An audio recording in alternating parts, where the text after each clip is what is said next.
Hi everyone! So, welcome back sa aking channel and gusto ko lang kayong i-update kung ano na ba yung nangyayari sa akin ngayon. So, kahapon meron nag-interview sa akin sa agency and napili niya ako na kunin bilang katulong. So, nagpirma ako doon and hinihintay na lang nila yung release letter at saka recommendation ng amo ko. So, ipapasa ko siya next Sunday. Tapos, naipadala ko na din yung box. Na-pick up na din kanina. So, yung hinihintay ko na lang is yung araw ng pagbaba ko and pamamaalam namin sa isa't isa. So,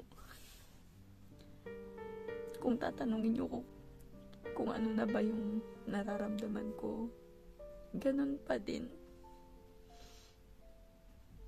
Yung hindi pa din nagsisink in sa akin na ilang araw na lang ako dito. So, until now, hindi ako makatulog ng maayos. Hindi ako makakain.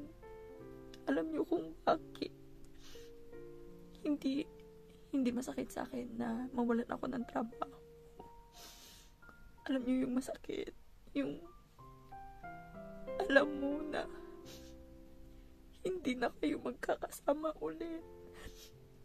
Hindi niyo na makikita ang isa't isa. Yun yung masakit sa akin. Kasi wala nang chance na magkita-kita pa kami ulit. Pinipilit ko naman maging matatag. Pinipilit kong kumain. Pinipilit kong matulog. Pero sobrang hirap ngayon.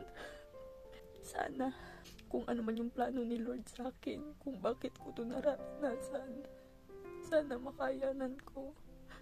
Kasi sa totoo lang, pagod na din ako kung bakit nangyayari sa akin to. So, pasensya na guys kung lagi akong umiiyak. Alam niyo yun, para akong baliw. So, magpapahinga na ako guys. And sana isama niyo ko sa dasal niyo.